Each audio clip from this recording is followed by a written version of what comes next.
I didn't think much of the rules when I first saw them. That was probably my first mistake. I still have the paper now. It's folded into quarters, soft at the creases, with my uncle's blocky handwriting pressed hard enough into the page that you can feel the words with your thumb. 7 rules. Nothing fancy. No explanations. No warnings written in red. Just 7 short lines on the back of an old maintenance invoice from the Yukon Park's office. I used to think my uncle wrote them to scare me. Now I think he wrote them because somebody had done the same thing for him, a long time ago, and he had survived by listening. Mostly. I say mostly because my uncle retired from Larch Lake Ranger Station in late October, right before the winter roads got bad. By Christmas, he had stopped answering calls. By February, he had moved out of Whitehorse without telling anyone where he was going. The last thing he sent me was a voicemail that came through at 2:17 in the morning. There was no message. Just breathing, wind, and a sound like someone dragging a chair across wooden floorboards. I still work at Larch Lake. Not every night. Not anymore. But enough to know the rules weren't for me alone. And enough to know that one of them has changed. I got the job because I needed money and because my uncle asked me. That was the simple version. The longer version is that I was 27, broke, and pretending I wasn't. I had been laid off from a parts warehouse in Dawson after the company changed hands. I had a truck payment I couldn't keep up with, a room above a laundromat that smelled like hot dust, and no real plan beyond taking whatever came next. My Uncle Ray called me on a Thursday afternoon. I remember because I was eating instant noodles out of a pot, standing at the counter, watching snow collect in the alley behind my building. He didn't usually call. He was the kind of man who sent texts that sounded like radio reports. Road rough past kilometer 80. Bring gloves. Need help with roof. That sort of thing. So when my phone rang and his name showed up, I answered right away. You working? He asked. No. You want to be? What kind of work? Station relief, he said. 2 months. Maybe 3. Larch Lake. I knew the name because he had worked there for almost 18 years.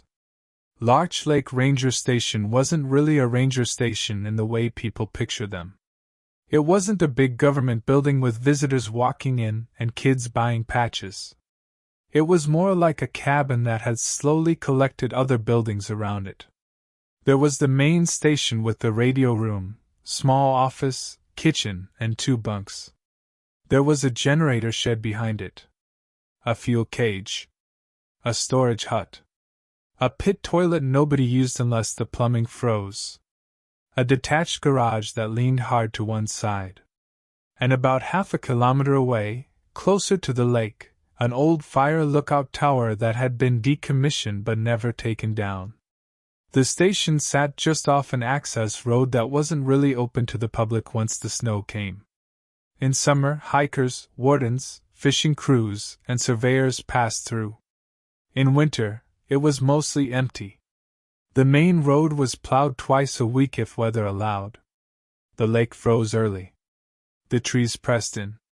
The radio became more important than the phone. My uncle had spent most of his life there. He was not a dramatic man. He didn't tell ghost stories. He didn't drink much. He didn't exaggerate. He once stitched his own forearm with fishing line after splitting it open on a sheet of metal, then drove himself 3 hours to get it checked because, in his words, it looked untidy. So when he told me he needed someone steady to cover the station while a replacement was sorted out, I believed him. What happened to the last relief guy? I asked. Didn't work out.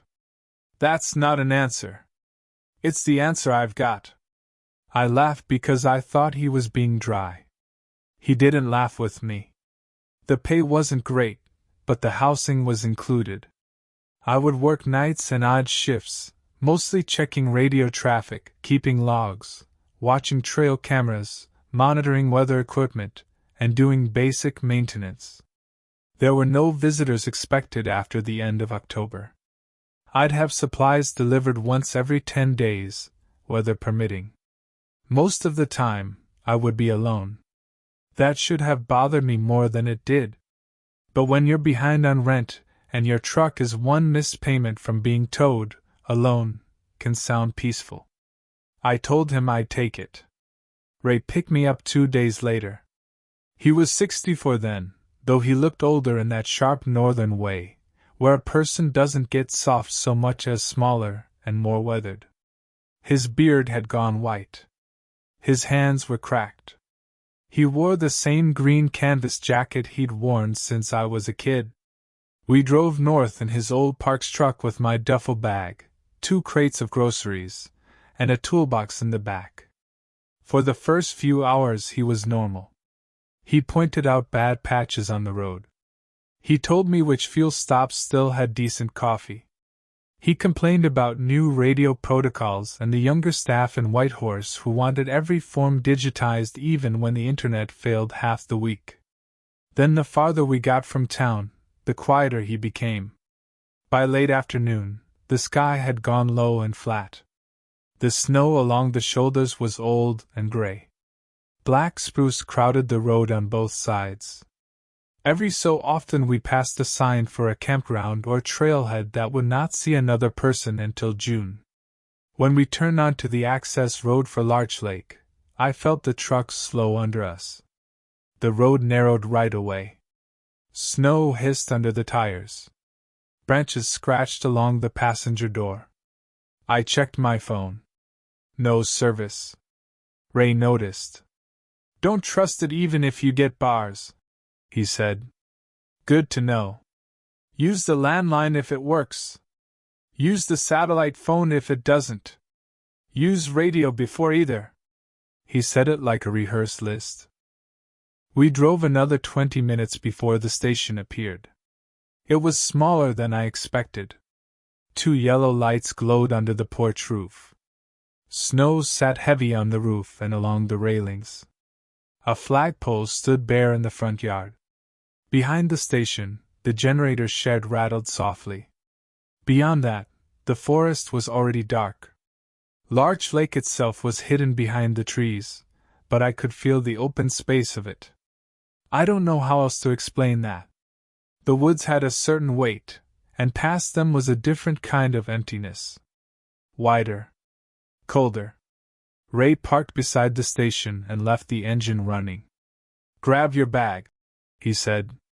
Inside, the place smelled like coffee, dust, pine cleaner, and hot metal from the baseboard heaters. It looked normal. That's the part one keep coming back to. The radio room had a desk with 3 monitors, 2 radios, a wall map, and a corkboard full of phone numbers. The kitchen was cramped but clean. The bunk room had 2 narrow beds and a metal locker. The office had filing cabinets and a calendar from 2 years earlier. There were muddy boot trays by both doors. Nothing about it felt haunted. Nothing whispered. Nothing moved by itself.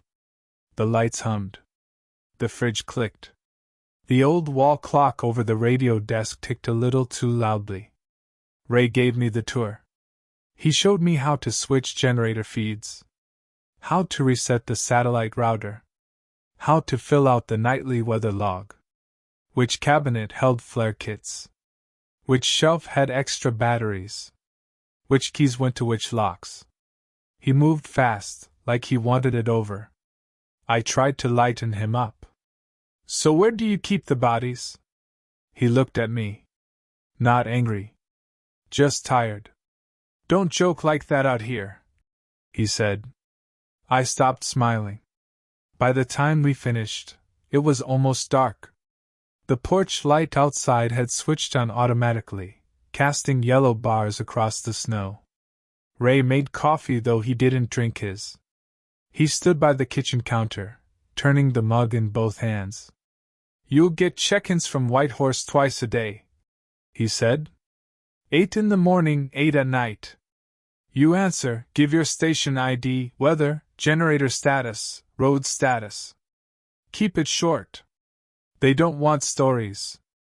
Okay.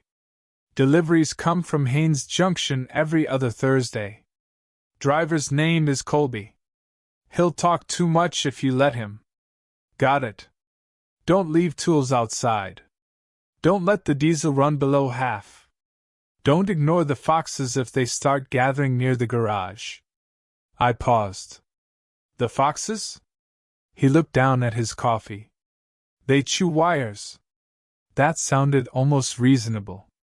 I told myself it was just a strange old ranger thing. Men like Ray collected habits the way others collected postcards. They had rules for weather, roads, animals, food storage, and engines. Half of them sounded ridiculous until you broke one and had to pay for it. Then he reached into the inside pocket of his jacket and pulled out a folded piece of paper. He set it on the table between us. This is separate, he said. I didn't touch it at first. What is it? Rules for night shift. I smiled a little. He didn't. You follow them exactly. Ray. Exactly? There was something in his voice then that made the room feel smaller. I unfolded the paper. Like I said, 7 rules. Written in black pen. No title. No explanation. Just this. 1. Keep the porch light on from sunset until 4:30 a.m. If it goes out, do not go outside to fix it. Use the inside switch in the radio room and wait 10 minutes. 2. Do not answer the radio if the caller uses your full name. 3. If camera 3 shows you standing at the tree line, stay inside until sunrise.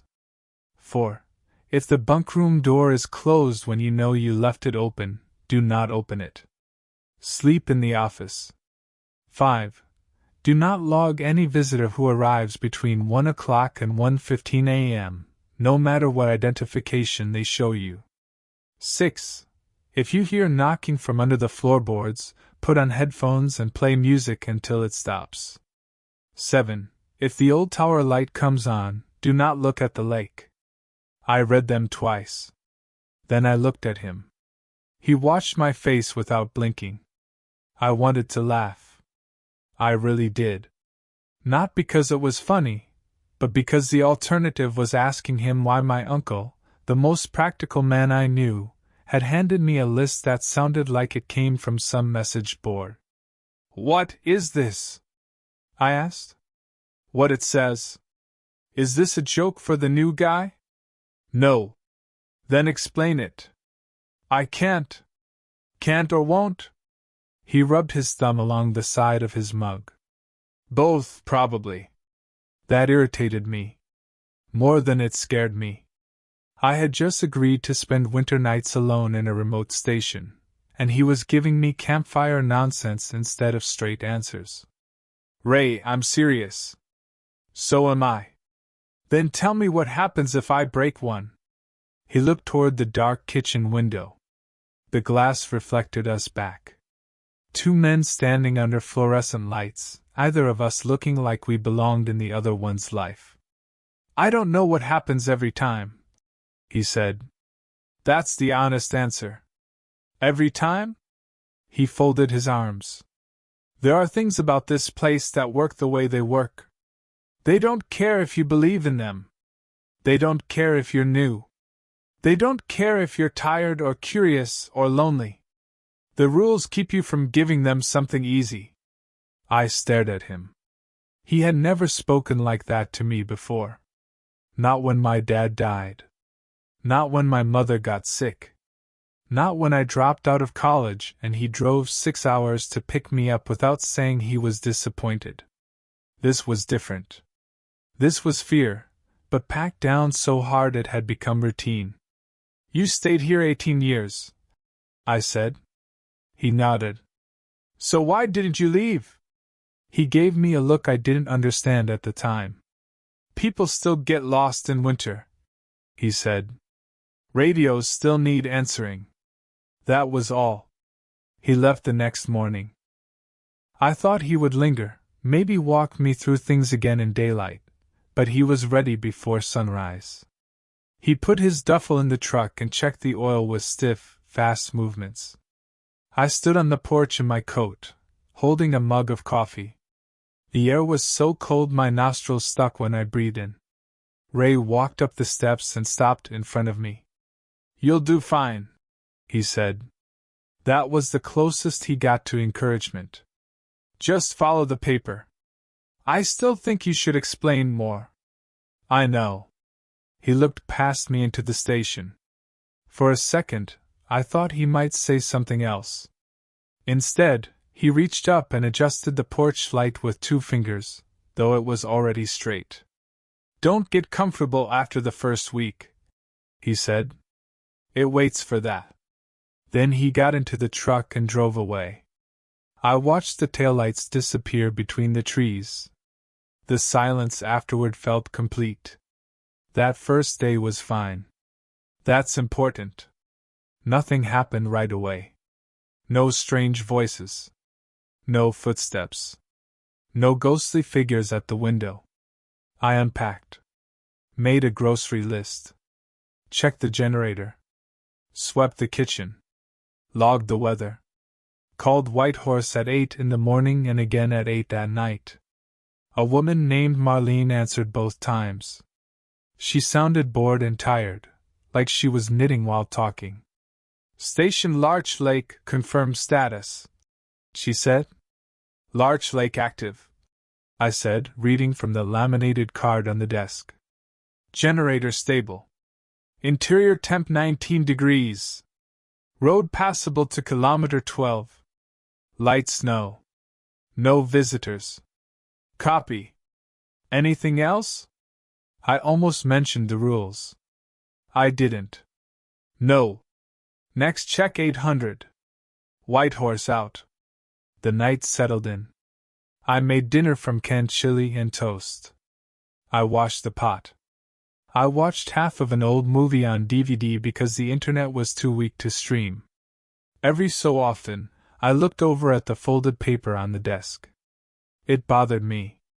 Not because I believed it. Because Ray believed it. Around 10, I did my first proper camera check.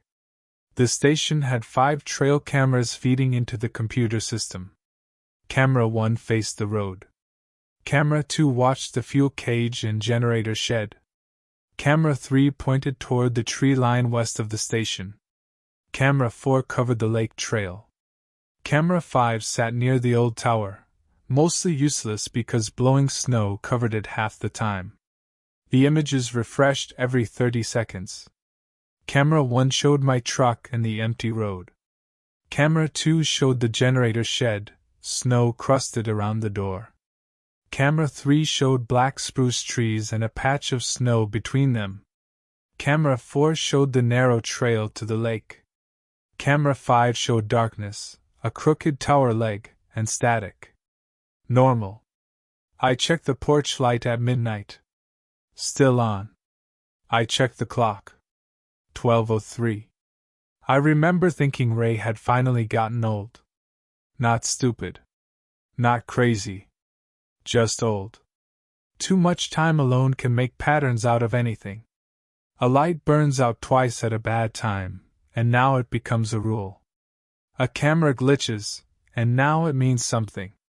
Somebody calls your name over the radio as a prank, and you build a superstition around it. That explanation worked for about 3 nights. On the 4th night, the first order printed. That's what I called it at first because I didn't know what else to call it. There was an old thermal printer beside the radio desk. It was used for weather updates, maintenance requests, and dispatch notes when the computer system actually cooperated. Most of the time it sat there with its green light blinking. I was in the kitchen making coffee at 11:40 when it started chattering. Not loud. Just a soft mechanical clicking. I walked into the radio room and found a strip of paper curling out. At the top it said, "Visitor log entry." That was odd, because visitor entries had to be typed manually. Nobody sent them in. Below that were the usual fields: name, time, ID, reason for visit, staff initials. Only they were filled in. Name, Daniel Reed. Time, 1:08 a.m. ID, YP44319. Reason for visit, returning keys. Staff initials, NR. My name is Nathan Reed. Daniel was my father. He had been dead for 9 years. I stood there with one hand still around the coffee mug, reading the paper while the station hummed around me. For a while I did nothing. Then I tore it off and checked the computer. No visitor entries. No pending forms. No system alert. I checked the printer queue. Empty. I checked the time. 11:42 p.m. The log said 1:08 a.m. I told myself it was just a glitch.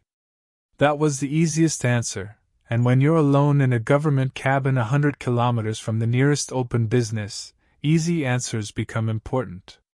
The system was old. Maybe some corrupted test entry had been stuck in the printer memory. Maybe Ray had typed something years ago as a joke and forgotten. Maybe the name Daniel Reed had come from an old emergency file because my father used to work seasonal road maintenance when I was a kid. That would have made sense, except for my initials. NR. I hadn't entered them into any visitor log yet. I folded the strip of paper and put it in the top desk drawer. Then I sat at the radio desk and watched the camera feeds until my eyes watered. Nothing happened. At 1 a.m., I thought about Rule 5. Do not log any visitor who arrives between 1 o'clock and 1:15 a.m., no matter what identification they show you. No one came. At 1:08, the porch light buzzed. It didn't turn off. It just dimmed once, so briefly I almost missed it through the front window. The old station settled in the cold. From somewhere beneath me came a single tap. Not loud. Not even enough to call a knock. I looked down at the floorboards. The tap came again. Then nothing. I did not put on headphones.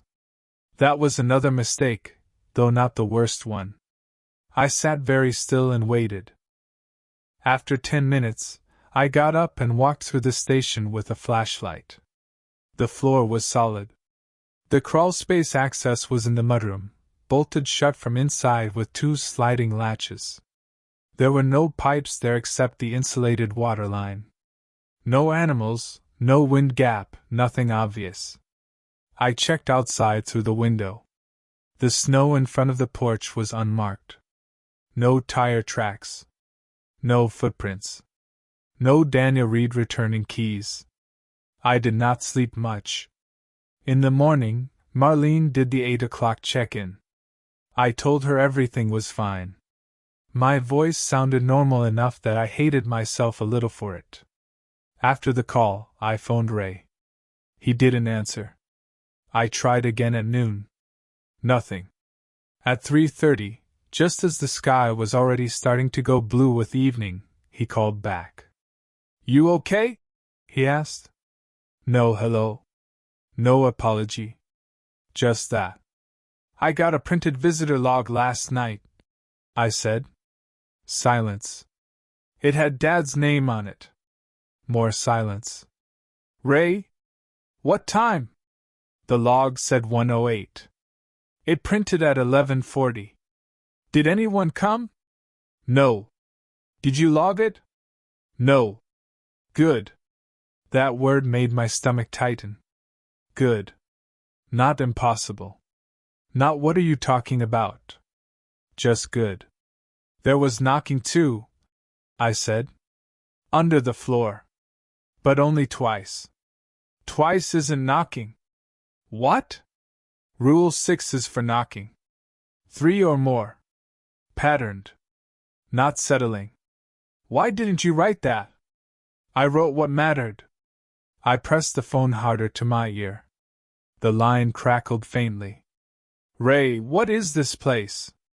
A ranger station. Don't do that. He sighed. In the background on his end, I heard traffic. Real traffic. The sound of a town. It made me suddenly angry that he was somewhere with lights and people and had left me here with a list of nonsense that apparently wasn't nonsense. Listen to me, he said. It tests edges first. Systems. Paperwork. Reflections. Things with names on them. Don't give it corrections. What does that mean? It means don't type your father's name into anything. Don't ask over the radio if anyone called in using it. Don't file a report about it unless you want someone in Whitehorse reading your file and asking questions out loud. You're not helping. I know. Did this happen to you? A long pause. Yes. With Dad? No. Then who? He didn't answer. The line hissed. Finally he said, I should have told you not to take the job. That scared me more than the printer. Then why did you? Because I thought maybe it was done with me. He hung up before I could ask what that meant. The next few nights were quiet. Not normal. Quiet. There is a difference. Normal is when you forget to listen. Quiet is when everything feels like it has stopped moving so it can hear you better. I learned the routines. That helped. At 7:30 in the evening, I checked fuel levels, generator temperature, and porch light. At 8 o'clock, I answered Whitehorse. At 8:15, I locked both exterior doors. At 9 o'clock, I checked cameras and logged weather. At 10:30, I made coffee, though I started drinking less of it because being too alert was almost worse. At midnight, I walked the inside of the station. Kitchen, bunk room, office, mudroom, radio room. I left the bunk room door open. Always open.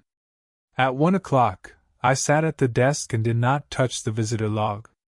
At 2 o'clock, I checked camera 3. At 4:30, I turned the porch light off from inside. Then I tried to sleep after sunrise. This became my life. Work has a way of making even fear procedural. I don't mean it stopped being scary. I mean fear became another task. Like logging barometric pressure. Like clearing snow from the intake vent. Like checking that mice hadn't chewed through the pantry bins. The station didn't feel evil all the time. That might sound strange, but it's true. During daylight, it was just a cold old building in a beautiful place. The lake was white and flat under the low sun. The trees were black and green. Ravens moved along the road like little old men in coats. Some mornings the sky went pink over the frozen hills, and for a few minutes I understood why Ray had stayed. Then the light would drop behind the trees, and I would remember the paper. The first real test came during my second week. It was a Wednesday. I remember because Colby had come that afternoon with supplies, and he had spent 20 minutes in the doorway complaining that the road was getting worse. Colby was maybe 40, wide-faced, cheerful in a way that seemed immune to weather. He drove a white delivery truck with chains on the tires and a dream catcher hanging from the mirror. He brought produce, mail, fuel filters, and 2 boxes of printer paper nobody had ordered. Ray gone for good? He asked while I signed the delivery sheet. That's what he says. Good for him. Man looked like he'd been sleeping with one eye open since I met him. I looked up. Colby noticed. What? Nothing. He grinned. Don't worry. Everybody gets weird out here. You start naming the coffee mugs by December. I almost asked him about the station. About strange things. About the rules. But something stopped me. Maybe Ray's warning. Maybe the way Colby kept glancing past me into the station, as if checking whether someone else was listening. So I just said, I'm not there yet. Give it time. Before he left, he paused by the porch steps. You got the light working? I turned slowly toward him. The porch light? Yeah. It works. Keep it working, he said. His cheerful voice hadn't changed, but his eyes had. Then he climbed into the truck and drove off. That night, the temperature dropped fast. By 9 it was -31. The windows had frost along the inside edges. The generator sounded strained, coughing now and then before settling back into its rhythm. I logged everything, made notes for morning maintenance, and kept the kettle warm on the stove. At 12:26, camera 3 refreshed and showed a person standing at the tree line. I didn't understand what I was seeing at first. The image was grainy, black and white. Snow drifted across the lens. The trees stood in a jagged row about 30 meters from the station. And there, slightly left of center, was a man. He stood with his back to the camera. He wore my coat. My gray winter coat with the torn right pocket and reflective strip on the sleeve. I looked down. I was wearing it. That sounds like the kind of detail a person would notice right away, but I didn't. Not at first. My brain tried to make the image into anything else.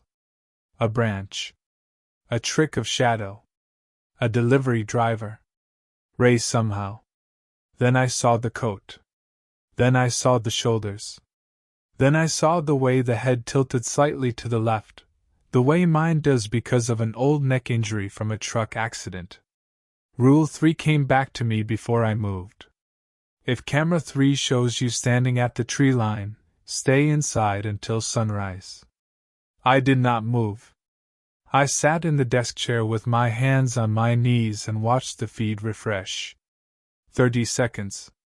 The image blinked. He was still there. Another 30 seconds. Still there. The figure did nothing. That was the worst part. It didn't turn around. It didn't wave. It didn't step closer. It just stood with its back to the camera, looking into the trees as if watching something deeper in the woods. I checked the other feeds. Camera 1, empty road. Camera 2, generator shed. Camera 4, lake trail.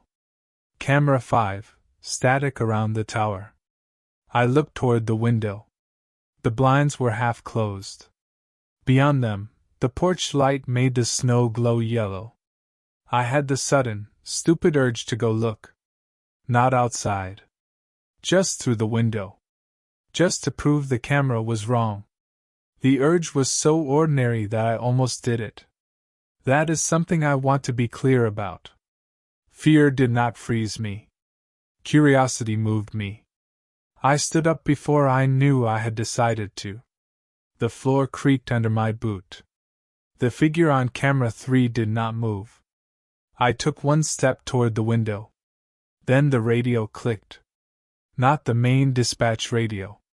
The old VHF set on the side shelf.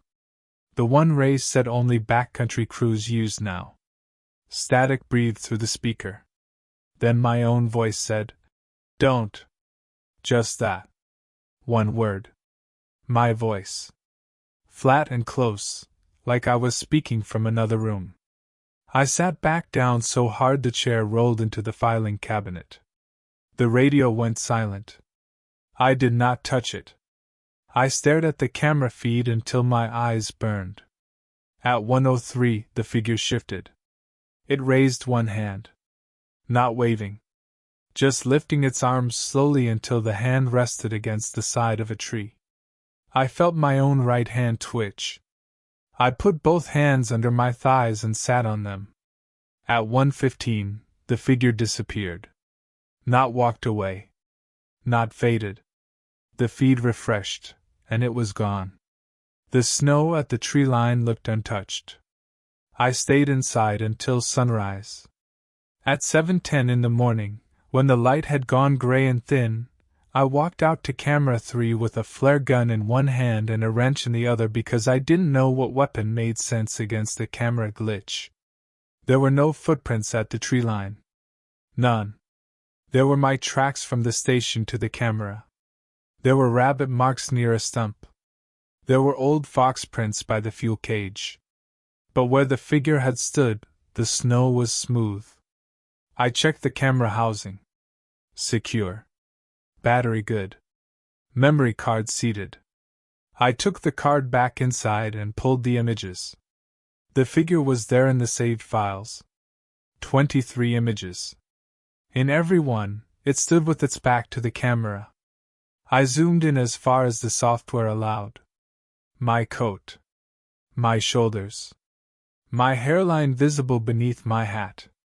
In the last image, before it vanished, the figure's raised hand rested against the tree. On its ring finger was my father's wedding band. I know that because my mother gave it to me after he died. I kept it on a chain in my duffel bag, wrapped in a sock because I was afraid of losing it. I went to the bunk room. The door was open, like always. My duffel sat under the bed. I unzipped the side pocket. The sock was there. The chain was there. The ring was not. I didn't mention it to anyone. That was partly fear and partly shame. Even now, I don't know how to explain the shame. There was something humiliating about being scared by a place. A building. A camera. A piece of paper. I could imagine how it would sound if I called Whitehorse and told Marlene a picture of me had stolen my dead father's ring. So I said nothing. When Ray called later, I told him camera 3 had shown me. He made a sound like air leaving a tire. Did you go out? After sunrise. Good. It had Dad's ring. He was quiet for so long I thought the call dropped. Ray? Don't bring family things to the station, he said. You could have told me that. I didn't know you had it. You should have told me anyway. I know. His voice sounded smaller than usual. I sat at the radio desk, looking at the camera feeds. Outside, evening was already pooling under the trees. Was that really me? I asked. No. The answer came too fast. So what was it? It was what the camera could show you. That means nothing. It means enough. I wanted to throw the phone. Instead, I asked, Can I leave? He didn't answer right away. You can't, he said finally. Roads open tomorrow if the weather holds. That should have been a relief. It wasn't. Because he sounded like a man telling me I could walk out onto thin ice if I wanted. But, I said. But if it's using you already, it may be because you're in the schedule now. What schedule? The station's. I closed my eyes. Ray, stop talking like that. I don't have better words. Try. On the camera feed, snow blew across the empty yard. He said, The station was built because people kept disappearing near the lake. That's the official reason, though they wrote it differently. Exposure. Misjudged weather, bad maps, ice breaks. Maybe all true. Maybe not. When? First cabin went up in 1949. Current station in the 70s. Tower before that. What does that have to do with me? I don't know. You keep saying that. Because it's true. I laughed once, hard and humorless. You worked here almost 20 years and you don't know. I know how to get through a night, he said. That's not the same as knowing why. After that, I almost left. I packed my duffel the next morning. I really did.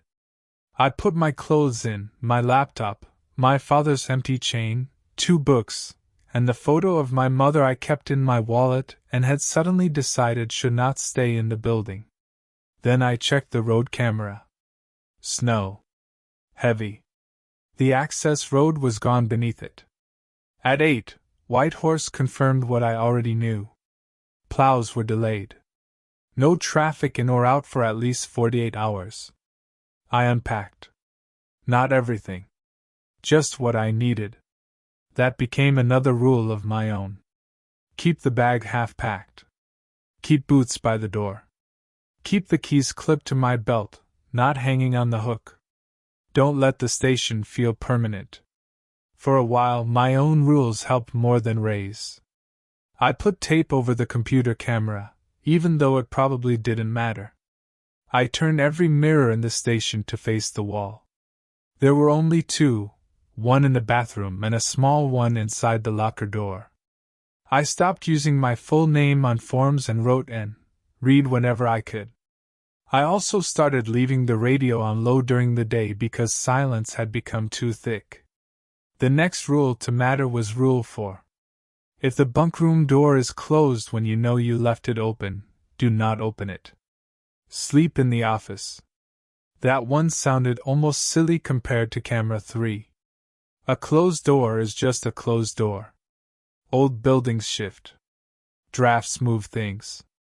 Hinges settle. I told myself this every time I passed the bunkroom and checked the door. Open. Always open. The bunkroom was small, with 2 beds and one narrow window facing the generator shed. I slept in the left bed because the right one had been Ray's, and even after he left it felt rude to take it. On my 19th night, I woke just after 3 a.m. in the office chair. I hadn't meant to sleep there. I had been updating a maintenance form and must have drifted off. The station was quiet except for the generator and the clock. Tick. Tick. Tick. At first, I didn't know what had woken me. Then I heard a soft click from the hallway. A latch settling. I looked at the camera feeds. Nothing. I stood and walked to the office doorway. The hall light was on. The kitchen sat dark at the far end. The mudroom door was closed. The bathroom door was open. The bunkroom door was closed. I stared at it. My first thought was stupid and automatic. I need to check. That is how normal life trains you. A door that shouldn't be closed becomes a small problem. You open it. You look inside. You solve it. I had taken 2 steps before the rule came back to me. When you know you left it open. And I did know. I had checked it at midnight. I had left it open. The door was old, painted beige, with a brass knob worn dull by years of hands. A strip of light showed underneath. Not much. Just enough to see shadows shifting on the other side. I stepped back. The floor creaked. The shifting stopped. Then my Uncle Ray spoke from inside the bunkroom. "Nate?" I did not answer. He sounded tired. Not strange. Not distorted. Just my uncle on the other side of the door, the way he sounded when he had driven too long and needed coffee. "Nate, open up." I backed into the office. "Nate." The knob turned halfway. Stopped. Turned back. My heart was beating so hard I could hear it in my ears. I remembered Ray saying it tests edges first. Systems. Paperwork. Reflections. Things with names on them. Now it had moved to voices. The knob turned again. "Nate, come on. It's cold in here." I shut the office door. There was no lock. I pushed the filing cabinet in front of it, moving slowly because part of me believed any loud sound would make things worse. The cabinet scraped over the floor. From the bunkroom, my uncle's voice said, "Don't do that." I stopped. The voice changed. Not dramatically. It became Marlene from Whitehorse. "Station Larch Lake, confirmed status." Then Colby. "Man looked like he'd been sleeping with one eye open." Then my mother, who lived in assisted care and had not said my name clearly in almost a year. "Nathan, honey?" I put my hands over my ears. The voices continued, one at a time, all calm, all familiar enough to hurt. None of them shouted. None of them begged. That would have been easier. They just spoke like people standing on the other side of the door, expecting me to let them in. Nathan. Nate. Station Larch Lake. Open up. I sat on the office floor with my back against the filing cabinet until dawn. At some point the voices stopped. At some point I slept. When I woke, sunlight filled the office in a pale rectangle. My neck hurt. My mouth tasted like metal. The hallway was quiet. The bunkroom door was open. Inside, both beds were neatly made. That was wrong because I never made mine. On Ray's old pillows sat a folded Parks uniform shirt. I hadn't seen it before. It was the old style, darker green, with cloth patches instead of printed ones. The name strip over the pocket said, Reed. Not R, Reed. Not N, Reed. Just Reed. I left it there. After the morning check-in, I called Ray again. He didn't answer. I called 4 times that day. Nothing. By then, the station had started to do something I had not expected. It made the outside world feel less real. That sounds backwards. You would think the woods and the strange rules would make me cling to normal life. Phone calls. Dispatch. Weather reports. The supply truck. But the more nights I spent there, the more those things felt like interruptions. Thin signals reaching a place that had its own deeper routine. Marlene's voice at 8 became almost unreal. Colby's next delivery felt like a man stepping onto a stage without knowing the play had started. He arrived 3 days after the bunkroom incident, cheerful as ever, with frost in his beard and a thermos in his hand. You look like hell, he said. Thanks. Sleeping? Enough. That means no. He carried boxes into the mudroom while I checked the invoice. I noticed then that he did not cross past the mudroom threshold unless I asked him. He stacked everything just inside the door. Food. Mail. Batteries. Cleaning supplies. Then he waited. You want coffee? I asked. His face changed for half a second. Relief, maybe? Yeah, he said. Sure. Only after that did he step into the kitchen. We sat at the small table with coffee between us. It was the first time another person had sat there since Ray left.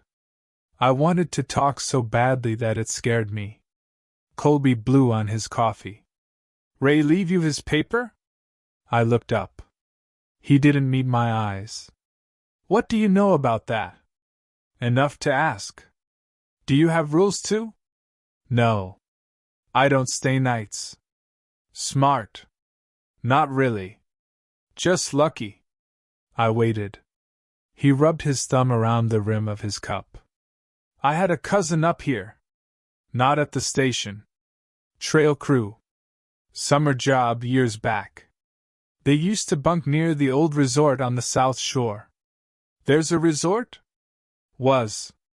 Fishing lodge, technically. Burned before my time. You can still find foundations if you know where to look. I thought of Rule 7.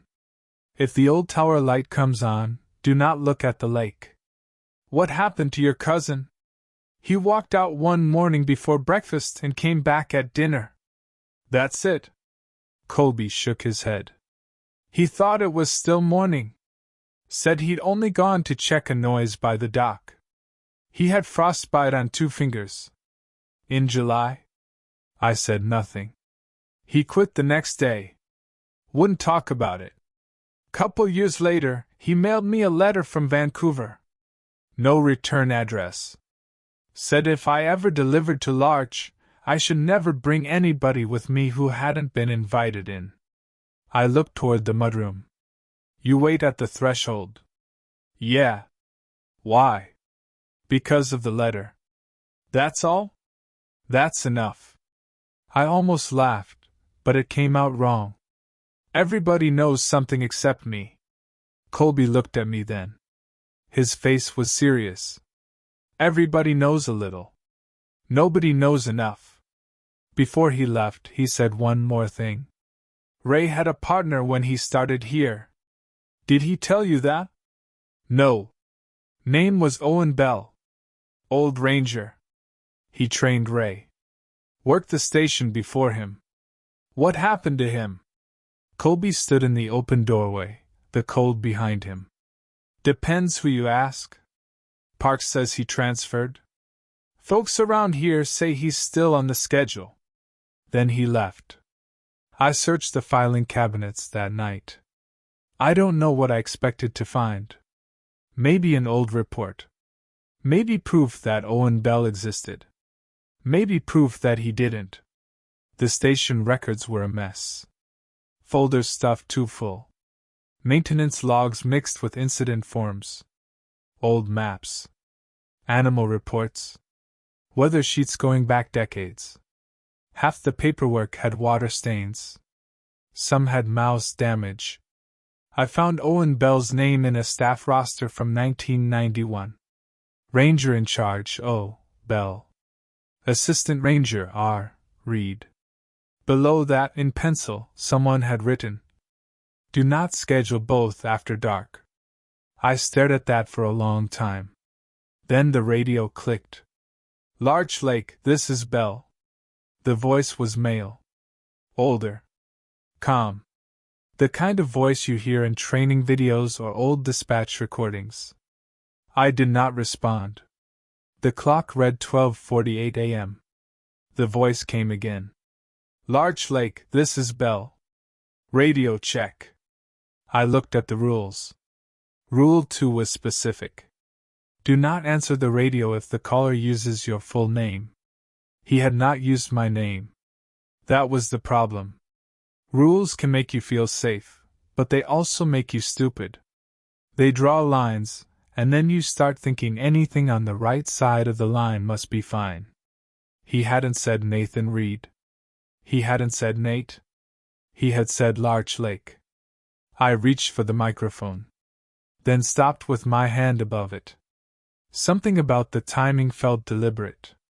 Something about the voice felt too clean, untouched by static, though the radio hissed around it. "Larch Lake," the voice said. "I know you're receiving." I pulled my hand back. The radio sat there. Green light glowing. "Ranger Reed is not fit for post," the voice said. My skin went cold. "Relief required. Confirm your status." I leaned back in the chair. The old voice sighed. Not frustrated. Patient. "You need to confirm, Nathan." Full name. Almost. Not my last name. My first. I gripped the arms of the chair. The voice said, "Nathan Michael Reed, confirm status." There it was. Rule 2. Do not answer the radio if the caller uses your full name. I did not answer. The radio hissed. Then the voice changed into my uncle's. "Nate, it's Ray. Pick up." I stared at the microphone. "Nate, I need you to listen. Bell is coming in." The voice broke with static. "It's not like the other rules. You need to answer me now." My hand moved. I don't remember deciding. I only remember my fingers touching the microphone and feeling the plastic warm under my skin, like someone else had just been holding it. The rule came back to me before I pressed the button.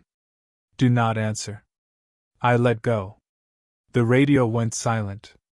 For about 10 seconds, nothing happened. Then every printer in the station started at once. There were only 2. The thermal printer by the desk and the old inkjet in the office. They both began spitting paper, loud in the small building. I backed away. The thermal printer chattered out strip after strip. The inkjet groaned and dragged sheets through one at a time. When they stopped, I gathered the pages with shaking hands. Every page had the same thing printed on it. A visitor log. Name, Nathan Michael Reed. Time, 1:08 a.m. ID, YP44319. Reason for visit, returning keys. Staff initials, or. Owen Bell's initials would have been OB. Ray's were RR. Mine were NR. I didn't know who or was. Not then. At 1:08, someone knocked on the front door. Not under the floor. Not in the walls. The front door. 3 slow knocks. I stood in the radio room with the printed pages in my hands. The visitor window was beside the door, covered by a pull-down blind. The blind glowed faintly with porch light. 3 more knocks. I did not move. A man's voice said, "Ranger on duty?" It was not my father. Not Ray. Not Bell. Just a man. Polite. Cold. Maybe tired. "Ranger on duty, I need assistance." I looked at Rule 5. Do not log any visitor who arrives between 1 o'clock and 1:15 a.m., no matter what identification they show you. It did not say don't speak to them. It did not say don't open the door. Only don't log them. Again, the rules made a line. Again, I almost trusted the wrong side of it. I walked to the door. Slowly. The knocks had stopped. Through the blind, I saw a shape on the porch. A tall man in a parka, standing very straight. His head was turned slightly toward the visitor window. I did not raise the blind. "Station's closed," I said. My voice sounded thin. "I need to return property." That phrase made my stomach drop. Returning keys. "Leave it on the porch." "I need a signature." "No."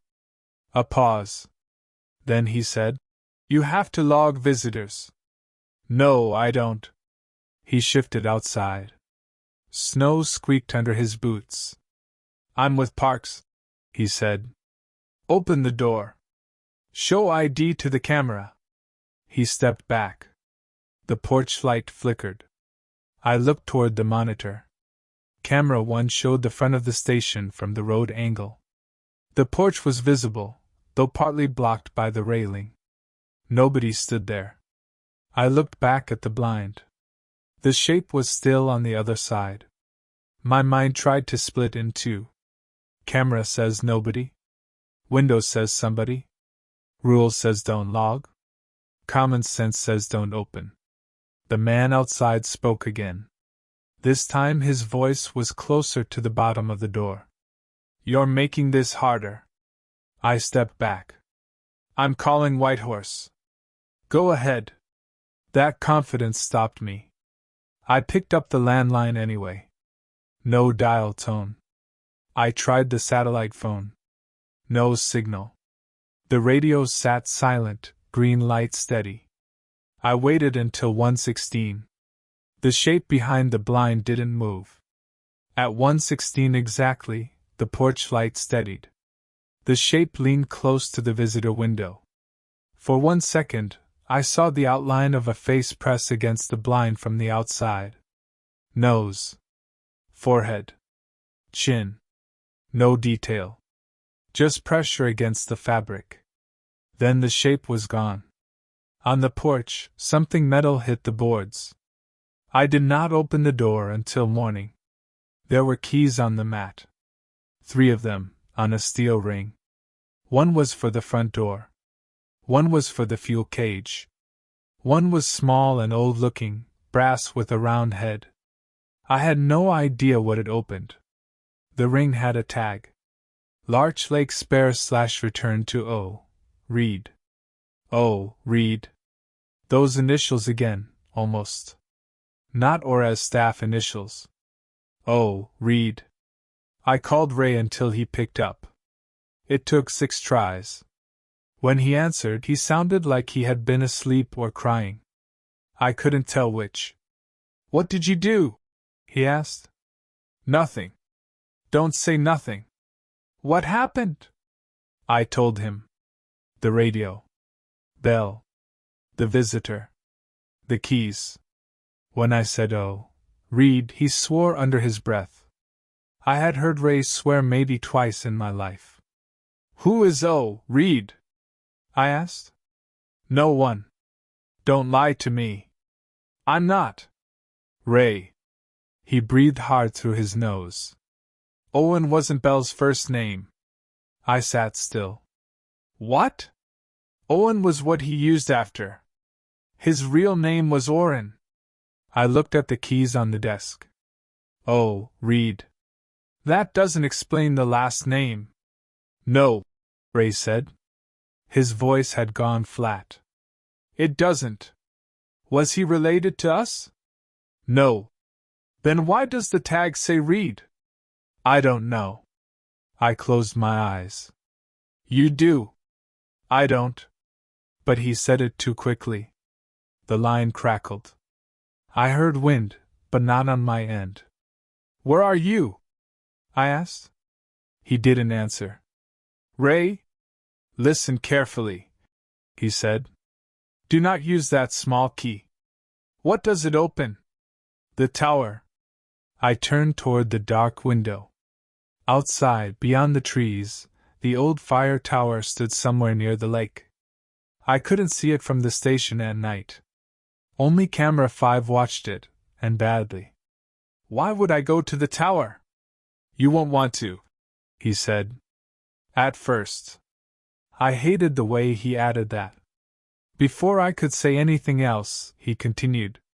If the tower light comes on, don't look at the lake. Not through the window, not on camera, not in reflection. Turn away until it's off. Why? It shows you where people went. The line clicked. I thought he hung up, but then his voice returned softer. And sometimes it shows you where they still think they are. That was the last normal conversation I had with him. After that, Ray became hard to reach. Calls went to voicemail. Texts failed. Once I got a message from him that was just a string of numbers. 1143227. I still don't know what that meant. I wrote it down anyway. By the 4th week, I had lost 12 pounds. That is not a guess. There was an old scale in the bathroom, and I watched the number drop every few days. I ate enough. I cooked. I drank water. But sleep became thin, and the station seemed to take something from me during the hours I sat awake. My face changed. There were shadows under my eyes. My beard grew uneven because I stopped caring about shaving. My hands shook when I filled out forms. I started hearing my name in normal sounds, the fridge motor, wind in the vent, static between radio calls. Nate. Nathan. Reed. Sometimes I would catch myself standing in the middle of a room and not remember why I had gone there. I began talking out loud to myself. Not conversations. Just reminders. Porch light on. Bunk room open. Don't answer full name. Music if knocking. Don't look at the lake. It helped until it didn't. The knocking under the floor began on a Monday night. Real knocking this time. 3 taps. Pause. 3 taps. Pause. 3 taps. It started at 2:17 a.m. I remember the time because the wall clock stopped. Not gradually. Not the battery dying. The second hand reached 2:17 and held there, trembling slightly. Then the knocking began under the radio room floor. Tap. Tap. Tap. I froze with a pencil in my hand. The floorboards beneath the desk were old pine, scuffed by decades of boots. I had walked over them 100 times.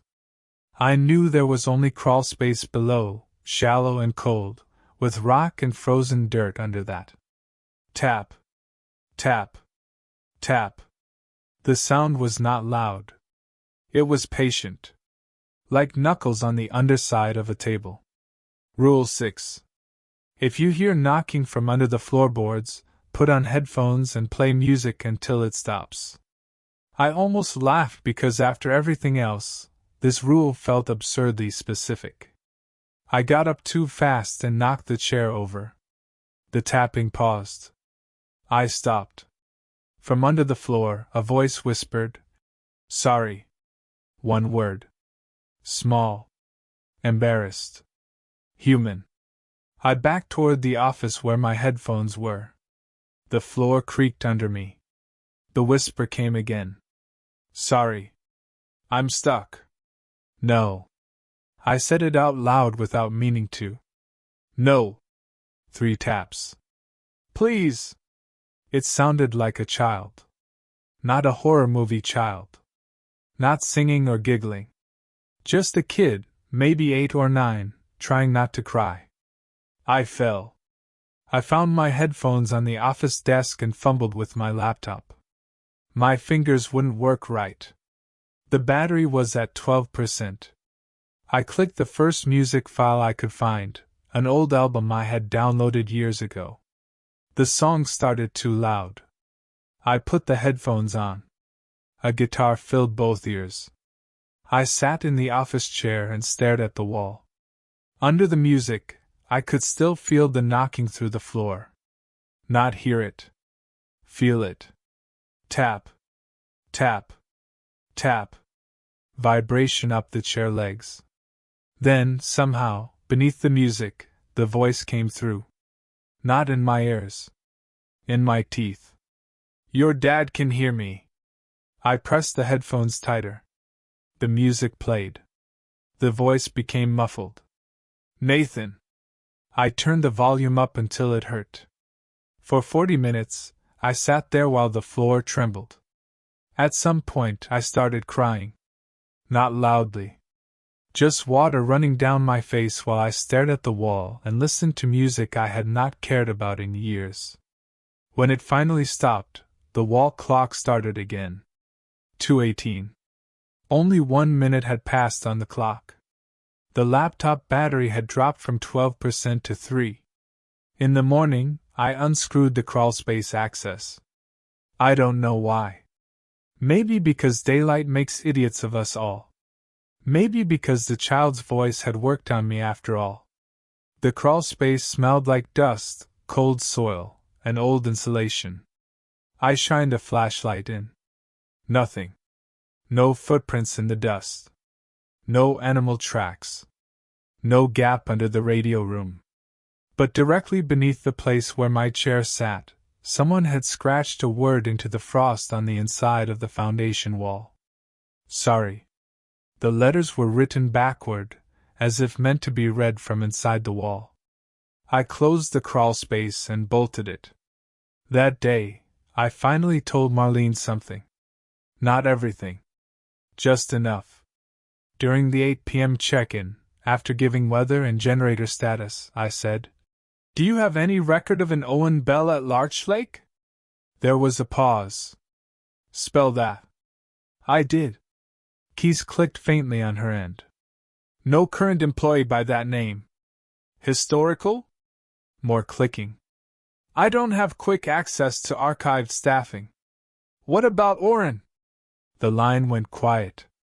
Then Marlene said, "Why are you asking?" Her voice had changed. "Not much. Enough. I found old paperwork." "What kind of paperwork?" "Roster." Another pause. "Nathan, did Ray leave you anything when he retired?" There it was. My name. Not full, but enough to make me feel exposed. "What do you mean?" "Documents. Procedures. Just standard station notes." "Okay." She did not believe me. I could hear it in her breathing. Then she said carefully, "There are some legacy materials at Larch that aren't part of current policy. You should not rely on handwritten notes for operational decisions." It sounded like a sentence someone had told her to say. "Did Ray leave you rules?" I asked. The radio line crackled. Marlene did not answer. "Marlene? Station Larch Lake, maintain scheduled reporting. Whitehorse out." The radio clicked off. That was the false normal. The next morning, an official email arrived through the satellite system. It was from Parks Administration. It reminded me to use current forms only, avoid unverified legacy procedures, and report any non-standard station documentation for disposal. That was all. No one called. No one asked if I was okay. No one came to get me. The world outside the station had acknowledged the edge of the thing, and then pretended it hadn't. That made everything worse. Because now I knew I was not the first new person to ask. I started searching more seriously. The station had a locked file drawer in the office. Ray had left the key on the main ring, but I hadn't opened it because it looked like payroll and old personnel files. That day I opened it. Inside were binders, incident reports, search records, maintenance logs. A few were marked confidential in faded red ink. I read for hours. Most of it was ordinary tragedy. People lost in weather. Broken ankles. Hypothermia. Missing hikers found late, or not at all. Snowmobile accidents. A plane that went down in 1983. But mixed into the ordinary reports were gaps. Pages removed. Dates skipped. Names blacked out by hand. I found one incident from 1994 involving Ranger Orrin Bell. The report said he failed to return from a routine inspection of the South Shore. Search delayed due to weather. Personal effects recovered at tower. No body found. At the bottom, written in Ray's handwriting, were 3 words. He came back. I read that line until the words stopped looking like words. Then I found another file. No title. Just a folder tucked behind the binders. Inside were copies of rule lists. Not one. Many. Some typed. Some handwritten. Some old enough that the paper had gone soft and yellow. The rules changed over time. That was the first thing I noticed. A list from 1978 had only 3. Do not light the tower lamp. Do not follow voices on the lake. Do not sleep below floor level.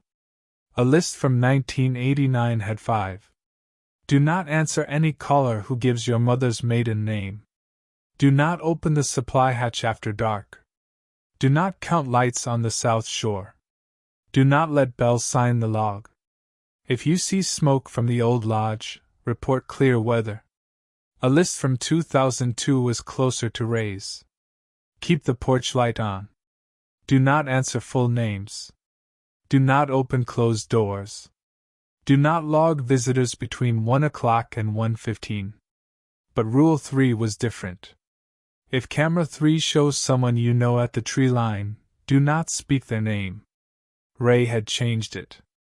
If Camera 3 shows you standing at the tree line, stay inside until sunrise. I laid the lists out on the office floor. The rules weren't random. They were responses. Something happened, and a rule was added or changed. Like workplace safety after an accident. Like warning labels on machines. Only the machine was the station. Or the lake. Or whatever used them. I found one more page at the bottom of the folder. It was not a rule list. It was a letter. No date. Ray's handwriting, but shakier than usual. Orrin. I know it isn't you. Most of the time I know. I'm writing this down for the times I don't. You keep using my name like it belongs to you. You keep standing where the camera can see you. You keep bringing back things I buried or lost. I won't sign the transfer. I won't give you the station. If you want to read, it won't be me. I read that last line again. If you want to read, it won't be me. Then I understood why Ray had sounded guilty. Not fully. Not even close. But enough. He thought giving me the job had offered something an alternative. Maybe not on purpose. Maybe not consciously.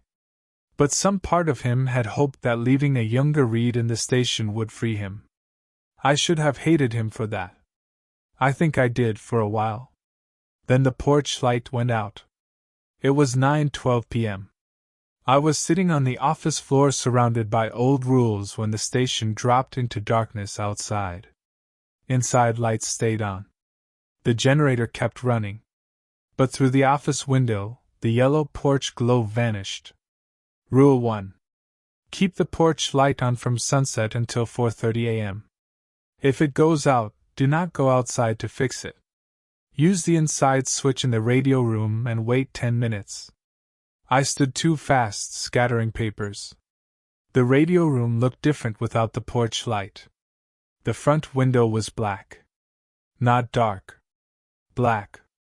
Like the glass had been painted over from outside.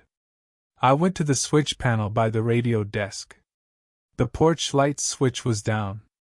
That was impossible because it had been on. I flipped it up. Nothing. I remembered the rule. Use the inside switch and wait 10 minutes. Maybe that meant only once. Maybe I had already done it. Maybe I should not touch it again.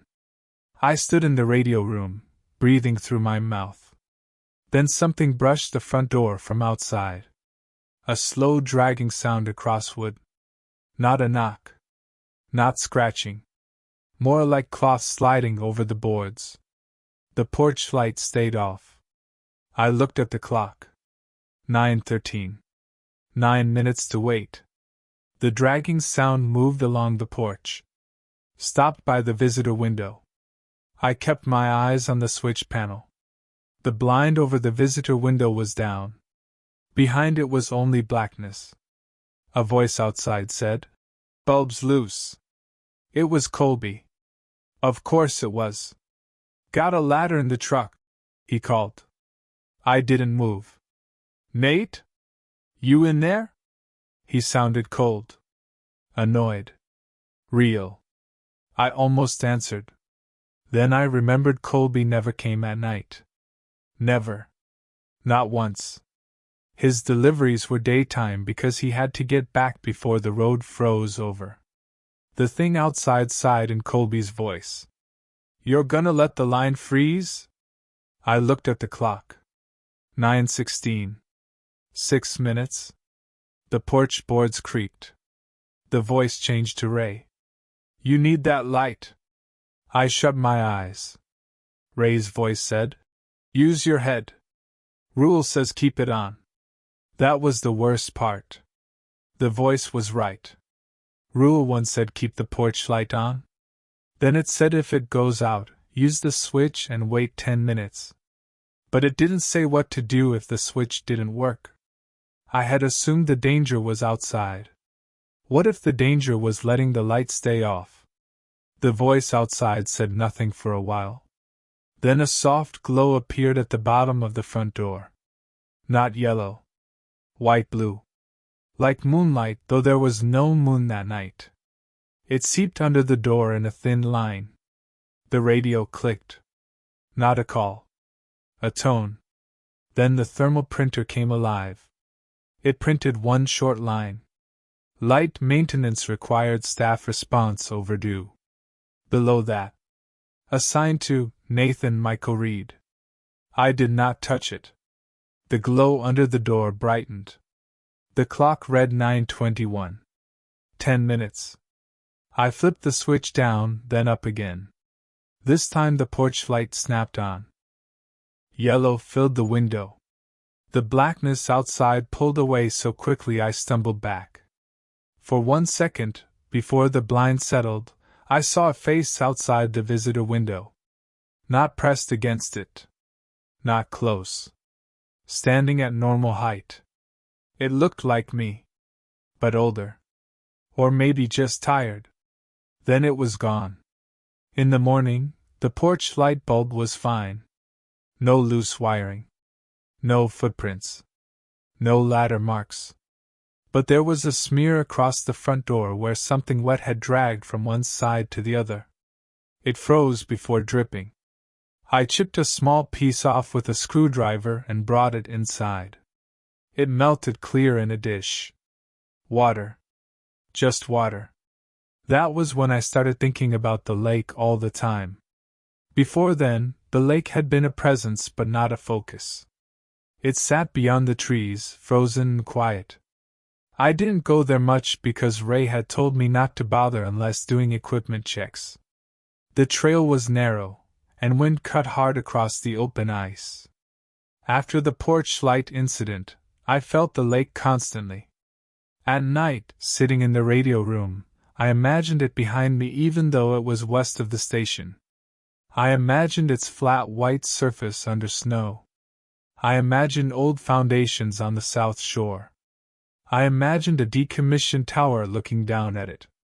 I began to dream about water under ice. Not falling through. Just standing above it, hearing something move below. A week passed. Nothing happened. That might sound like a relief, but it wasn't. The absence became another form of pressure. I found myself waiting for the next rule to wake up. I checked the old lists again and again, looking for patterns. I compared times. 1:08, 1:15, 2:17, 4:30. I made charts. That's embarrassing to admit, but I did. I used graph paper from the supply cabinet and wrote incidents by hour, weather, moon phase, temperature, radioactivity, generator load. I was trying to make it into a system. Something I could understand. It didn't help. The only pattern I found was that the station seemed most active when I felt almost normal again. Ray had said it waited for that. He was right. By then, I had stopped sleeping in the bunk room. The door stayed open, but I didn't trust it. I slept in the office, in a reclining chair with my boots on and headphones around my neck. The office smelled like paper and coffee and my own unwashed clothes. I kept my duffel packed under the desk. The small brass tower key sat in a mug on the bookshelf. I could have thrown it into the woods. I could have mailed it back with Colby. I could have locked it in the fuel cage. I didn't. I told myself it was evidence. That was a lie. The truth is, the key bothered me when I couldn't see it. It bothered me more when I could. The final week of November brought a storm that sealed us in completely. Whitehorse warned me 2 days ahead. "Expect service interruption," Marlene said over the evening check. "High winds and heavy accumulation. Maintain generator checks. Do not attempt road travel." "Copy." There was a pause. Then she said, "Nathan?" My hand tightened on the microphone. Not full name. Just first. "Yeah?" Her voice dropped. "Are you following Ray's instructions?" I looked at the folded rules beside the keyboard. "I thought those weren't current policy. I have to say that on recorded channels." I sat up slowly. The radio hissed. Marlene continued, "Are you following them?" "Yes." "Good." My mouth went dry. "You know about this." "I know enough to be afraid of Larch after dark." "Why is the station still open?" Another pause. "Because closing it made things worse." Before I could ask what that meant, she said, louder and formal again. "Whitehorse out." The storm arrived after midnight. Wind hit the station hard enough to make the walls pop. Snow flashed sideways past the windows. The generator groaned. The tower camera went completely white. Camera 3 showed only static and branches thrashing in the dark.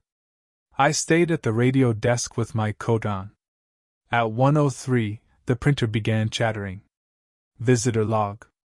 I stood over it, already sick with recognition. Name, Orrin Reed.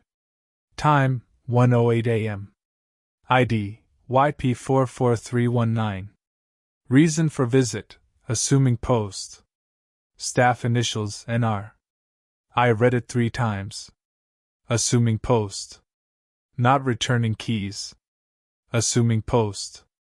The front door did not knock. The porch light did not flicker. The bunkroom door stayed open. Instead, the station phone rang.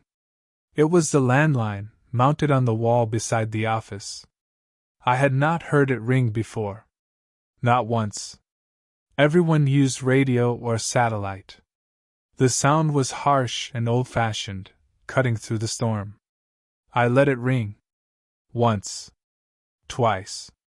3 times. 4. Then it stopped. Almost immediately, the radio clicked. Station Larch Lake, this is Yukon Parks Operations. A woman's voice. Not Marlene. Younger. Professional. Respond for emergency transfer protocol. I stared at the radio. The storm beat against the walls. Larch Lake, please confirm the presence of Nathan Michael Reed. Full name. Rule 2. I did not answer. The voice continued. Failure to confirm may result in involuntary reassignment. That sounded official enough to be ridiculous. Or ridiculous enough to be official. I didn't move. The landline rang again. This time, after 2 rings, the answering machine picked up. I didn't know it had an answering machine. Ray's voice came from the speaker. You've reached Larch Lake Ranger Station. Leave station traffic after the tone. Beep. Then my father spoke. Nate, it's Dad. I closed my eyes. No, I said. His voice was exactly wrong. Not fake. Wrong. It sounded like him from when I was young, before the cancer and the hospital and the thin voice he had at the end. Strong. Distracted. Calling from a job site. Truck won't start, he said. I'm down by the lake. Bring the keys. I backed into the radio desk. The keys on the steel ring sat beside the monitor. Front door. Fuel cage. Tower. My father's voice continued from the answering machine. It's getting cold, buddy. I whispered. You're dead. There was a pause. Then he said, That's why it's cold. The machine clicked off. I stood there in the storm with both hands shaking. Then the tower light came on. I didn't see it directly. I saw camera 5 flare white. The monitor that had been full of static suddenly cleared. For the first time since I arrived, camera 5 showed the old tower sharply. It stood against the storm, black legs rising from snow, narrow stairs zigzagging up to the small cabin at the top. A light burned inside that cabin. Bright. Steady. White-blue. Rule 7. If the old tower light comes on, do not look at the lake. I turned away from the monitor. Too late, maybe? Not fully late. I had seen the tower, but not the lake. The problem was camera 5's angle. The lake was beyond it. If I looked at the monitor again, even by accident, I might see the ice. So I reached out without looking and pressed the monitor power button. The screen went black. The room became darker. The radio clicked again. This time it was Ray. Nate. Full name? No. I didn't answer anyway. Nate, I'm at the tower. I turned toward the radio. His voice shook. I'm sorry. I thought leaving would end it. I thought if someone else took the post, it would let me go. I didn't know it would choose you. I put my hands over my ears. But the radio was loud. I'm looking at the lake, Ray said. The storm rattled the windows. I can see your father. I shouted. Shut up. The radio went silent. For 1 second, I thought I had won. Then Ray said very softly, He's waving. I don't remember crossing the room. I only remember standing over the radio with the microphone in my hand. I had almost pressed the button. Almost answered. Almost asked what he meant. The rules saved me. Not because I was smart. because my thumb slipped. The microphone dropped and hit the desk. The radio screeched with feedback. Every light in the station flickered. Then the bunkroom door slammed shut. The sound was so loud I ducked. The hallway went dark. Only the radio room lights stayed on, flickering weakly. From the closed bunk room, my father called, "Nate?" From under the floorboards, the child whispered, "Please." From the front porch, someone knocked 3 times. From the tower camera monitor, though I had turned it off, white light began leaking around the edges of the black screen. Too many rules at once. That was what broke me. Up until then, the rules had come one at a time. A camera. A door. A visitor. A radio call. A light. Each one had a shape. Each one gave me something to do. Now the station seemed to fold all of them together. The porch light went out. The knocking under the floor became steady. The landline rang. The radio hissed. The bunkroom door clicked as its knob turned. And through it all, the tower light glowed brighter from the dead monitor. I did the only thing I could think of. I crawled under the radio desk and put on my headphones. The cord caught on the chair. I yanked it free. Music blasted into my ears, already cued from the last time. I shut my eyes and pressed my face against my knees. The floor tapped under me. Voices moved through the station. I felt them more than heard them. Ray. Dad. Marlene. Colby. My mother. My own voice. All of them taking turns outside the music. At some point, a hand touched my shoulder. I did not open my eyes. It squeezed once. Gently. Then it moved away. I stayed under the desk until morning. When I finally opened my eyes, the station was quiet. The storm had passed. Gray daylight filled the windows. The porch light was on. The bunkroom door was open. The phone was on the hook. The monitor was off. The wall clock read 4:30, though the sun was up. I crawled out from under the desk, stiff and shaking. On the desktop, the steel key ring was gone. In its place was my father's wedding ring. It sat in a small puddle of lake water. I called Whitehorse. No answer. I called Ray. No answer. I called Colby's dispatch number from the laminated sheet. A man I didn't know picked up and said Colby had not run deliveries to Larch that week because the road had been closed since Monday. I told him Colby had been there 3 days earlier. The man paused. Then he said, "No, he hasn't." He sounded uncomfortable. I asked when he would come next. "Not until the road opens." "When is that?" "Hard to say." After he hung up, I walked to the mudroom and checked the delivery boxes. The food was there. The batteries. The cleaning supplies. The invoice with my signature. But when I looked closely, the signature was not mine. It said, "Oh, Reed." I sat on the floor for a while after that. There are moments when fear becomes too large to feel all at once. The mind steps around it. It notices dust. It notices the pattern of scratches on the floor. It notices that one bootlace is shorter than the other. I remember thinking I needed to sweep. Then I laughed, and it turned into something like choking. I decided to leave on foot. That was not brave. It was not smart. It was just a decision made after all other decisions felt impossible. The road was bad, but not impassable. It was maybe 12 kilometers to where plows were more reliable, maybe more with drifts. I had winter gear, flares, food, a handheld radio, and enough fear to keep moving. I packed fast. Clothes. Food. Water bottle. Matches. Headlamp. The rule paper. My father's ring. I did not take the brass tower key because it was gone. At 11:30 in the morning, I opened the front door. Cold hit me so hard my eyes watered. The world outside was bright and white. Snow had drifted against the porch steps. The sky was clear in that cruel way it gets after a storm, blue and empty and indifferent.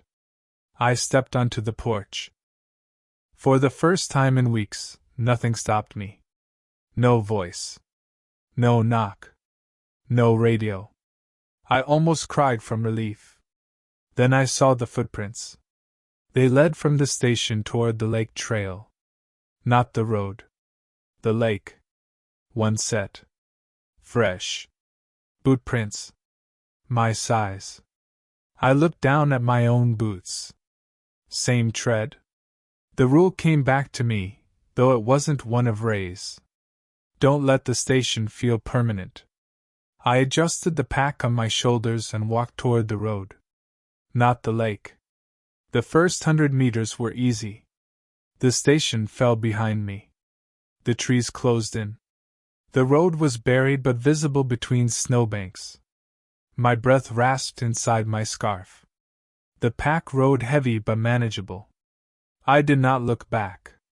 At 200 meters, the handheld radio crackled. Larch Lake confirmed status.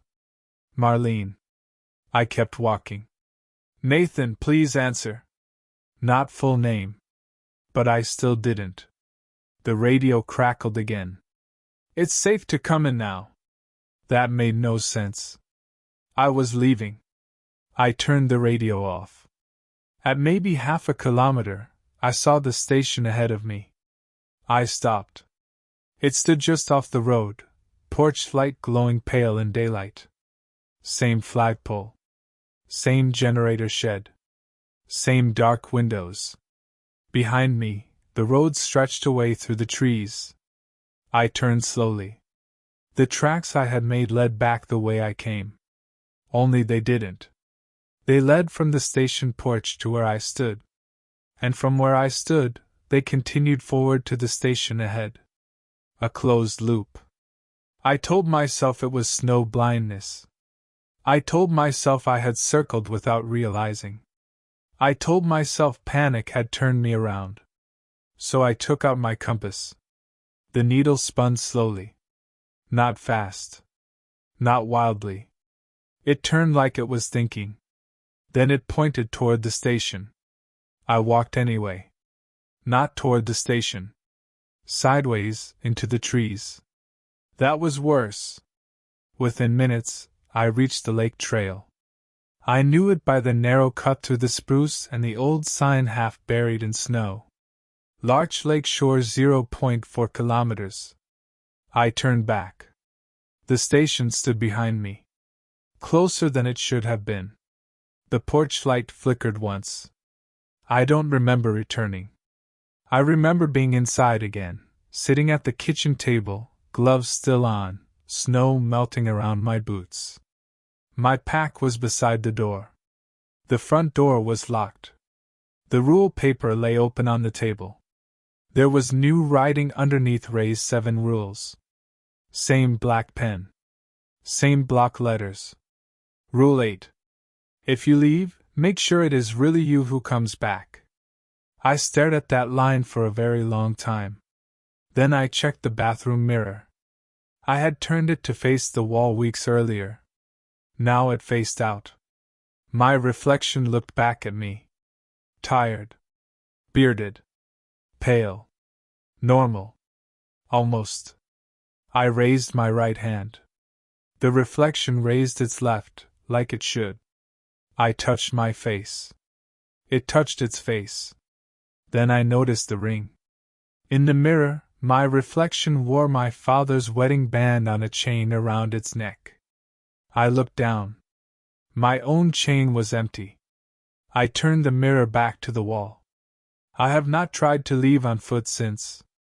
A Parks truck came 4 days later. Not Colby. 2 officers from Whitehorse. A man named Sutter and a woman named Hale. They wore clean winter gear and careful expressions. They said the road was open enough for evacuation if I wanted it. Evacuation? That was the word they used. Not transfer. Not end of assignment. Evacuation? I asked if Ray sent them. They looked at each other. Then Hale said, Raymond Reed is currently listed as unreachable.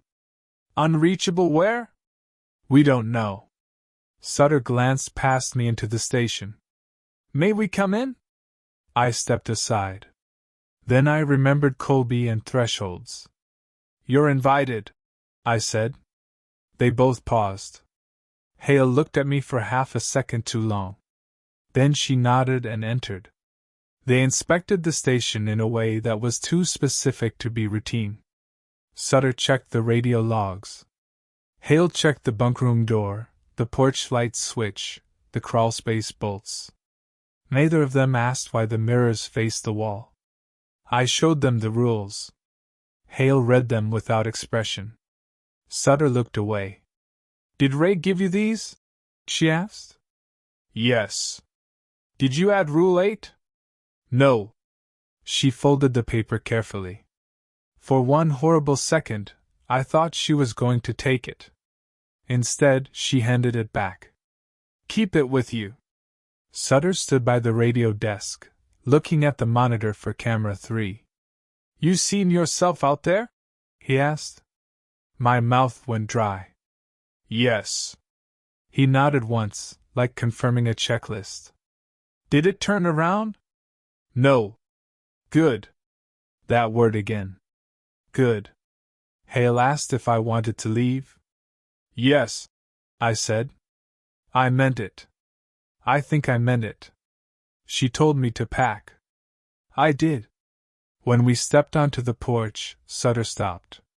The yard was bright with fresh snow. Their truck sat by the road, engine running. Between the porch and the truck were 3 sets of footprints. Theirs coming in. And another set leading from the passenger's side to the porch. Bare feet. Human. Small. A child's. Hale saw them too. Her face went still. Back inside, she said. No, I said. Now. No. I walked past her. The air seemed to tighten. The truck was only 20 feet away. Sutter moved fast, grabbing my arm. I tried to pull free. I'm leaving. Not with those tracks here. Let go. He did not. Behind us, from inside the station, a child knocked 3 times under the floor. Tap. Tap. Tap. Hale turned toward the sound. That was all it took. The truck engine died. The porch light went out, though it was daytime. And from the tree line, my own voice called. Wait. Sutter swore. He shoved me backward so hard I fell onto the porch steps. Inside, he said. This time I went. They stayed until evening. None of us spoke much. Sutter restarted the truck twice. It died both times when shifted into reverse. Hale made radio calls on a secure channel I was not allowed to hear. At one point, she went into the office and cried quietly for about 30 seconds, then came out composed. At 4:30 p.m., she told me they were leaving. You said you were evacuating me. We can't take you today. Why? Because something followed the truck in. I looked at Sutter. He would not meet my eyes. Hale continued. We'll come back with another unit. When? As soon as it's safe. I laughed then. I couldn't help it. Safe? She had no answer. Before they left, Sutter took a laminated card from his coat and placed it on the desk. It had a phone number and 2 words. Transfer office. Call that number if Rule 2 fails, he said. What does that mean? He looked older suddenly. It means if you answer anyway. Then they left. The truck made it down the road. I watched it go until the trees swallowed it. That night, Camera 3 showed Hale standing at the tree line. Her back was to the station. She wore no coat. I never saw Sutter on the cameras. Whitehorse did not mention their visit during check-in. When I asked for Hale, Marlene said no one by that name was currently assigned to operations. I did not ask about Sutter. By then, I understood the false normal better. Records could be missing. People could be unreachable. Names could be changed. But the station remembered everything. And it expected you to act like you didn't. The final incident I want to talk about happened 3 nights ago. I say final because it is the last one I can explain in order. Since then, things have become confused. The days are too short. The clocks disagree. Sometimes the radio room smells like lake water. Sometimes I wake in the bunk room even though I sleep in the office. Twice now, I have found snow under my pillow. 3 nights ago was clear and windless. No storm. No excuse. The station was very quiet. At 8 p.m., Marlene checked in. She sounded normal. I gave weather, generator, road, and no visitors. At 9 o'clock, cameras normal. At 10:30, coffee. At midnight, bunkroom door open. At 1 o'clock, I sat at the desk and watched the visitor log screen. At 1:08, nothing printed. That should have been good. Instead, the computer opened the visitor log by itself. A cursor blinked in the name field. Then letters appeared. Not all at once. One at a time. Nathan Michael Reed. I did not touch the keyboard. The cursor moved to time. 1:08 a.m. ID. YP44319. Reason for visit. Assuming post. Staff initials. The cursor blinked there. Empty. Waiting. The radio clicked. A voice said, "You need to complete the form." It was not Ray. Not Bell. Not my father. It was my voice. My real voice. The one I hear when I speak into recordings and hate the sound of. "You can't leave fields blank," it said. I stood up. The office door closed behind me. Not slammed. Just closed. The bunkroom door closed too. The mudroom. The bathroom. Every interior door in the station clicked shut, one by one. The radio room remained open. The computer waited. Staff initials. I backed away from the desk. The porch light flickered. The wall clock ticked toward 2:17, though it should have been just after 1. The voice on the radio said, "You know the rule now." I looked at Ray's paper. 7 rules, plus the 8th. Nothing about forms. Nothing about initials. Then I noticed the older rule lists spread across the shelf where I had left them. One from 1989. Do not let Bell sign the log. That rule had never been about Bell signing in. I had misunderstood it. Maybe everyone had. Do not let Bell sign the log. Not because Bell was the danger. Because signing the log gave the station a person. A post. A name to hold. That was the rule that changed meaning. All the visitor logs. All the staff initials. All the return keys and assumed posts. They weren't records. They were invitations. Or agreements. Or replacements. The computer cursor blinked. Staff initials. The radio said, "NR is acceptable." I whispered, "No. Or is acceptable." "No. Read is acceptable." The keyboard clicked once by itself. R. I lunged forward and yanked the power cord from the computer. The monitor went black. For 1 second, the station was still. Then the printer started. Not the thermal printer.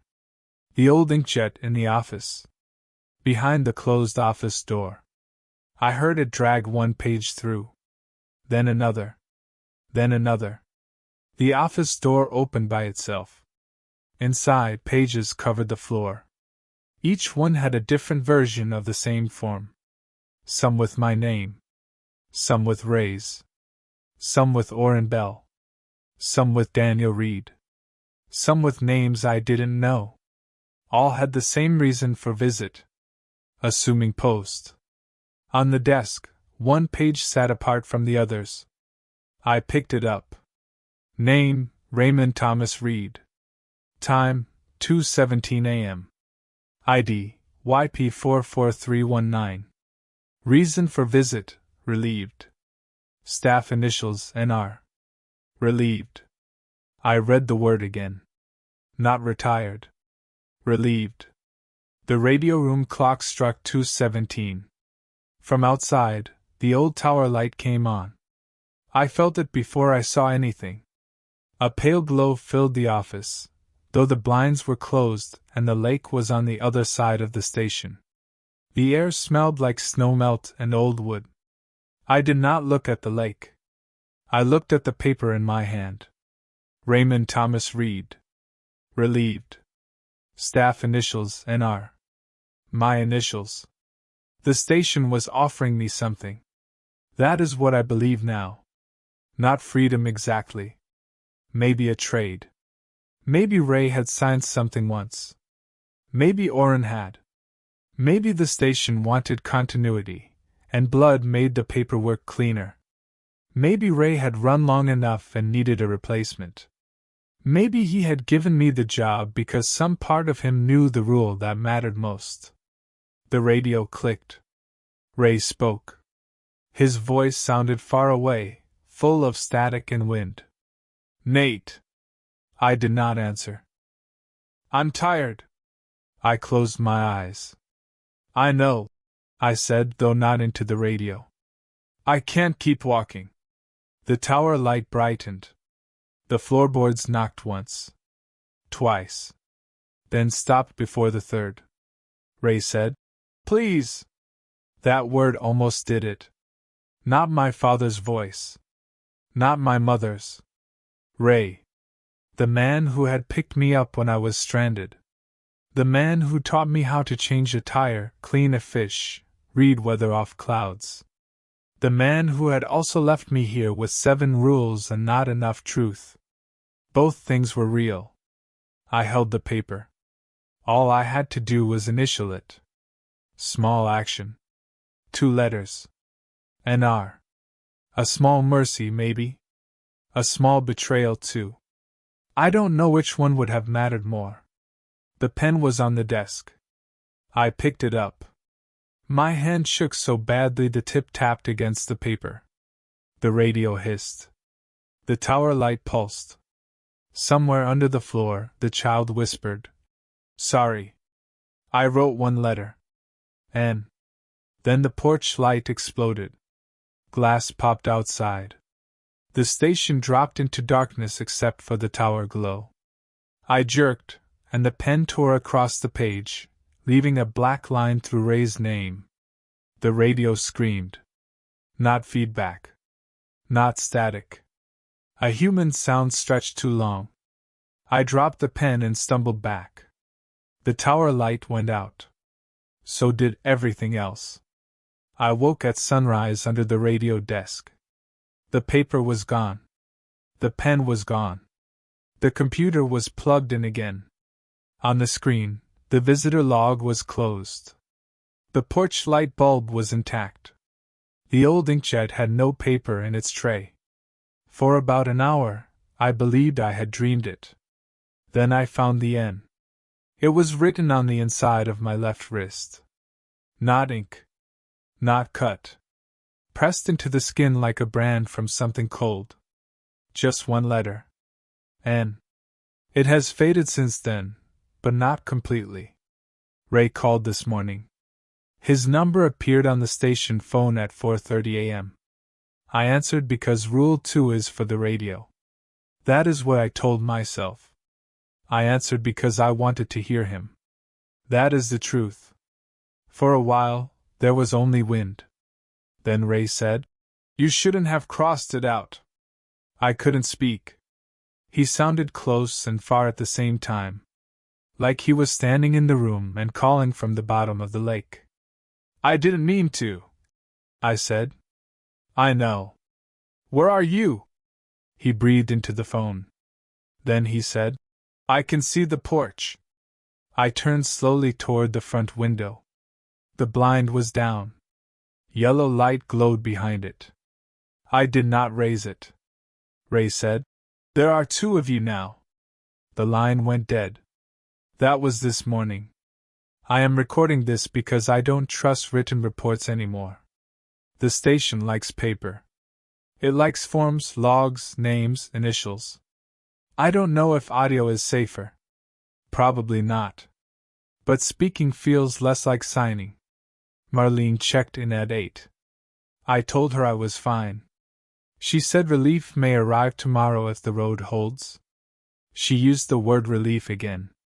I asked who was coming. She said, You'll know him. Then she corrected herself. You'll know them. I have the rules beside me now. The paper has changed. Rule 8 is still there.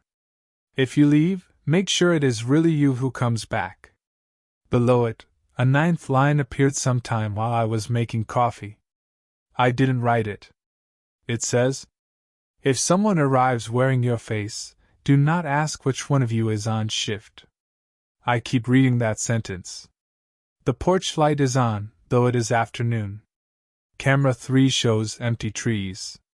Camera 5 shows the tower dark. The bunkroom door is open. The radio has been quiet for almost 6 hours. Everything feels normal. That is why I'm scared. Because the road camera just refreshed, and there is a truck coming up through the trees. It's Ray's old Parks truck. I can see the cracked windshield. I can see the dented hood. I can see someone driving. I can't see his face yet. But in the passenger seat, sitting very still with his hands folded in his lap, is me. And he is wearing my father's ring.